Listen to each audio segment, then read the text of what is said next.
After some stunning early reviews, the hype for Dune Part 2 is reaching a fever pitch. The delayed second part of Denis Villeneuve's take on Frank Herbert's highly influential sci-fi epic is set to hit cinemas on March 1st, and British superstar Florence Pugh has been added to the already star-studded cast. Pugh will take on the role of Princess Irulan, the eldest daughter of the 81st Padishah Emperor Shaddam IV.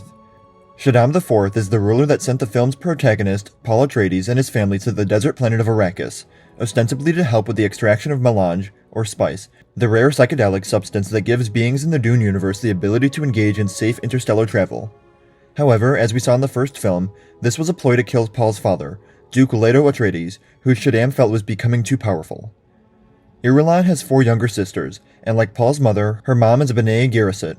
This is a devoted sisterhood who train to achieve mystical-seeming powers, like intergenerational memory and the ability to use the voice, allowing them to speak in the subconscious of others so that they can be controlled. She has no brothers. In the book, Irulan is described as blonde, green-eyed, and beautiful. She has been trained in the ways of the Bene Gesserit, and it's believed she will one day achieve the rank of Reverend Mother, which means that she has the mastery of all the powers of the sisterhood. However, this doesn't actually happen, as she doesn't undergo spiced agony, a ritual that involves overdosing on melange until it is no longer toxic. We can't actually be sure of what Villeneuve has in store for Pugh's character in Dune Part 2, as he may have deviated from the novels.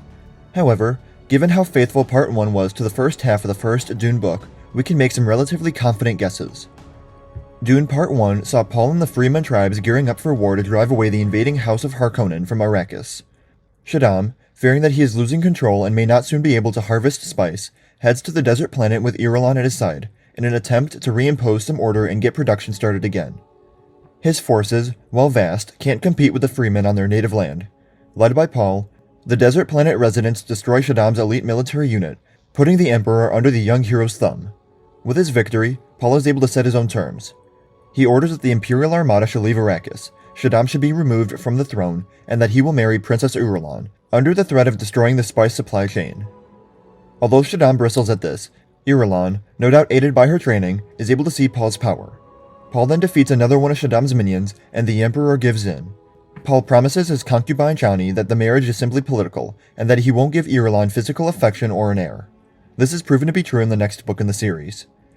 In the first novel, Irulan is effectively the narrator, reciting the story from the future. Excerpts from her later writings are used as epigraphs at the beginning of each chapter in the opening book of the series, and this continues more sporadically throughout the entire series. This point of view is one of the most interesting things Herbert did from a literary standpoint, especially considering the importance of the idea of time and pre-science in the Dune universe. As long as the films keep raking in big bucks, Villeneuve is likely to keep making them, which means we'll get to see Pugh's take on Irulan as the character develops. In the second novel, Dune Messiah, the princess is unhappy about being sidelined, and has spent 12 years since the end of the last novel building resentment against Chani. Aided by the Bene Gesserit, she has been drugging Paul's concubine with a contraceptive, but her plans eventually fail after Chani goes through a spice-heavy fertility ritual. Irulan is ordered to try and abort the pregnancy, but refuses. Chani discovers the plot and attempts to kill the princess, but is stopped by Paul, who through his prescience knows that his concubine will die once she gives birth, and is grateful that Irulan helped to put it off for so long. This comes to pass, and Paul is blinded, so is sent to wander the desert until he dies, as is tradition for the blinded freemen. Irulan, feeling remorseful and realizing her deep love for Paul, deserts the Bene Gesserit and dedicates her life to raising Paul and Chani's twins, Leto II and Ganami. This greatly weakens the once powerful sisterhood. Irulan may not have been so developed in the original novel, but in later books, Herbert and other writers greatly expanded upon her past and motivations. In Paul of Dune, we see her decide to become Paul's biographer, helping to shape his mythology so that he can maintain the power he wrestled from her father. She also appears to enmesh herself with the Freeman culture, helping Paul's daughter Ganami escape her aunt Alia's tyranny by heading into the desert with her while her brother, Leto II, fights to secure his father's legacy. How excited are you for the second Dune movie? Let me know in the comments below. Remember to like the video, and subscribe for more Dune videos in the future.